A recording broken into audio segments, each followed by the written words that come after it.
Let's go. Okay, unanjani? Taura ibu. Uchitevera uko wapi? Tira msikani. Unanjani?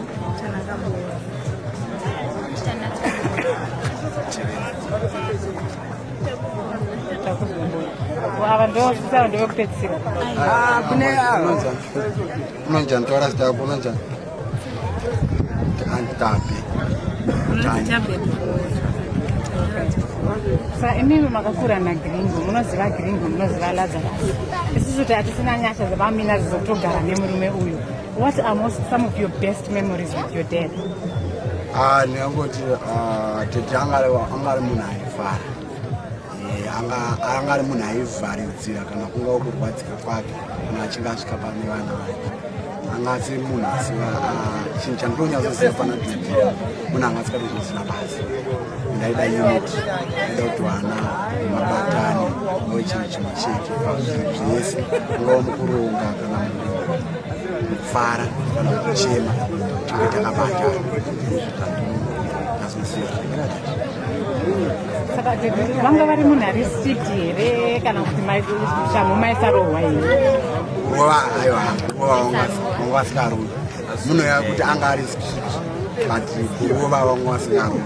Mashoko iwayo aigona kuti ufunge kuti kumana zvandikuita ndizvo here kana kuti hazvisi, so that upinde muorder. Pane here anozoti nenda ndiri favorite yadheti ndindaidiwa udairika vangu?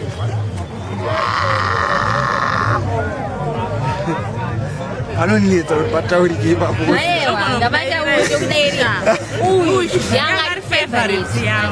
Kana inini ndoti uyu yanga iri favorite yavo.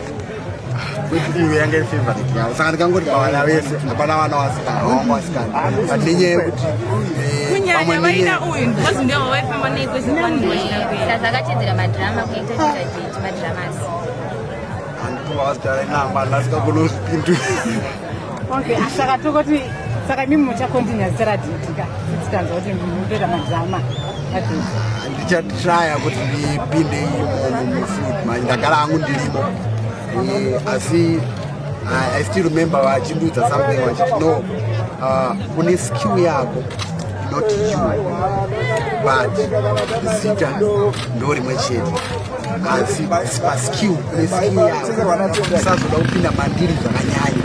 Nezvimwe zvandakakufundisa zvakafanana nezvangu zvandakaona kuti zvingori zvimwe chete asi une zvimwe zvaunoita zvandisingagoni, iwezve inino ndine zvimwe zvawaita zvandisingagoni, so vakanditi ndiwe inini asi ndiri mumadzimbangu ndingangoti ndo mamira zvaio. Inimi munonzwisisa dheti, especially you know how the art industry of Zimbabwe works. Do you think there's something that the art industry could have done chavasina kuitira your father when he was still alive? Yeah, I think muZimbabwe asi inorwadza because tine zvimwe zvatinotarisirawo kuti maartists asasvikira napamupema kana kuti mukunozonyunyuta zvakanyanya pamararamiro, just because art pachezvayo muZimbabwe munomu ine mari yainofanira kunge ichitonga because it's more like a tourism. Like tikada kutarisa Hollywood haiacte kudarika isusu maZimbabweans and ana maNigerians aya. Tikada kutarisa paarts chaiyo muZimbabwe munonyorwa mascripts but nenyaya yekuti hatina support yakanyanya. Vari pawo vanosapota asi haisati yasvika pachiri kufungidzira kuti at least tinonzwi ikoko kuna America kuti kune Zimbabwe panyaya matalents ari mandunyeka.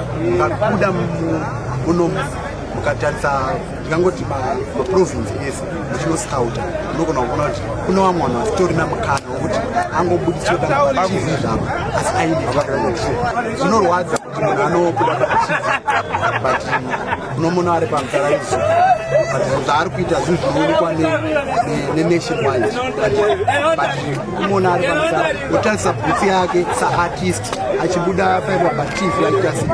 Saka zvinhu zvacho zvinotisiririsa kuti saka arts industry yachiri kuenda kuenda. What was your best memory with your dad? vabereki vedu naturally I think havakwanise kuwanzotaura kuti vanotida but unoona neaction kuti mudhara vanondida unoziva that one moment wakaona kuti my dad really loves me.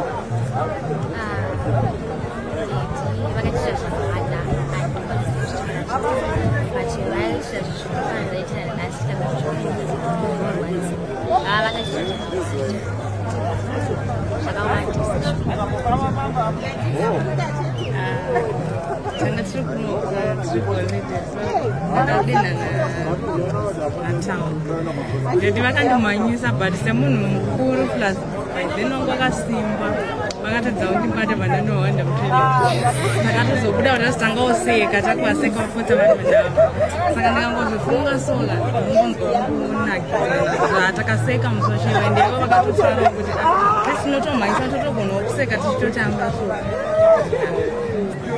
ndinongoda kutenda hangu kuruzhinji rwezimbabwe nekuchibatsira kwawakaita kubva pakatanga kurwara baba wakatanga kurwara last week ndopa wakaitwa operation pandakangoona zimbabwe ichitibatsira kune vamwe vari kunze kwenyika vaitibatsira vamwe vari kunana canada kunana america vaitibata ichiti pane zvamuri kudawo yekubatsirwa vamwe vaitibatsira nehospital bills vamwe vaitibatsira nemarentals vamwe vaitibatsira nefuel chaiyo saka ndinongotenda nerukudzo rwawatipa neniwo ndava nechidzidzo chekuti hakuna munhu asina kukosha munhu wese akakosha nometa ari kufamba nemasiripazi nometa ari kufamba munhu wese akaita se akakosha saka as an artist unofanira kunge uri munhu ari humble usazvitutumadze kuti ndini ndakapenga maningi just because you never know mangwana unomuka uri papi ndozoda kutenda hangu Dr. Marisa pawazorwara izvozvi ndo wakazoti yaina baba ndevarapi